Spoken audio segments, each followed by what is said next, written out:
If I told you there is a country with a stronger military than Germany, Israel और Australia, आपके दिमाग में किस देश का नाम आएगा? It's not a G7 nation. It's our maritime neighbor Indonesia. Indonesia ने recent 2025-26 global fire power index में रैंक 13 हासिल किया है। तो शायद आप यकीन नहीं करेंगे, इंडोनेशिया ने जर्मनी, इसराइल और ऑस्ट्रेलिया जैसे स्टैब्लिश्ड पावर को पीछे छोड़ दिया है। आज हम बात करेंगे एशिया के उस स्लीपिंग जायंट की जो अब जाग चुका है।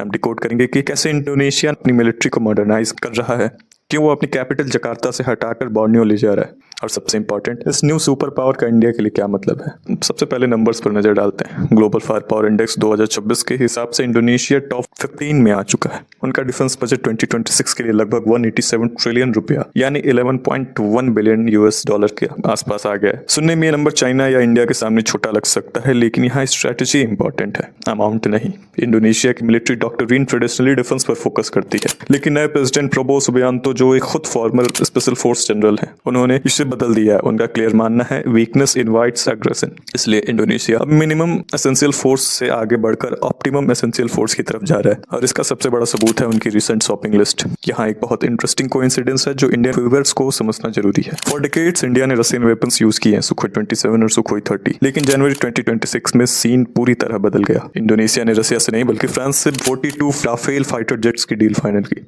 और पहले 3 जेट्स जनवरी 2026 में डिलीवर हो गए। अब जरा सोचिए, इंडिया की मेन फाइटर जेट कौन सी है? राफेल।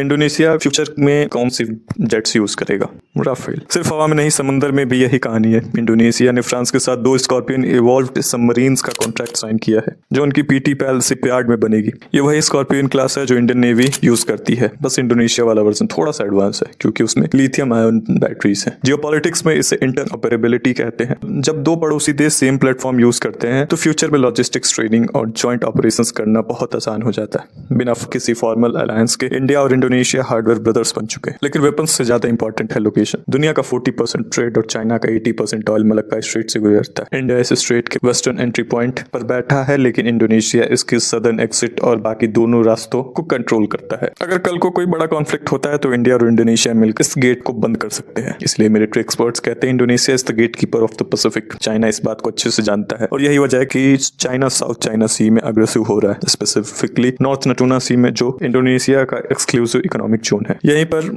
आती है इंडोनेशिया की सबसे बड़ी स्ट्रेटेजिक मूव, नौसंतारा। आपने सुना होगा कि इंडोनेशिया अपनी कैपिटल जकार्ता से हटाकर बोर्नियो आइलैंड पर नौसंतारा ले जा रहा है क्योंकि जकार्ता डूब रहा है। ये सच है, लेकिन ये पूरा सच नहीं है।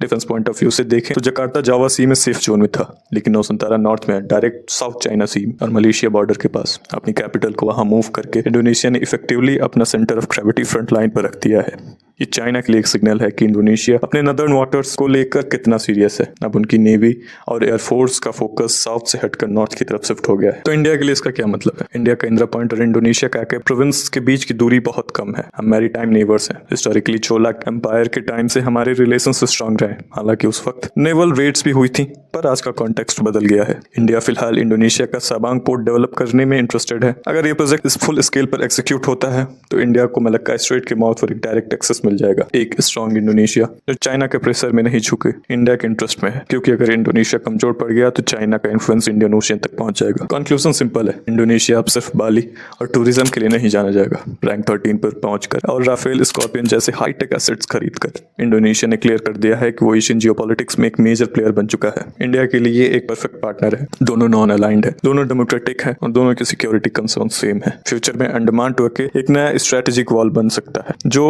इंडो पैसिफिक का पावर बैलेंस डिसाइड करेगा।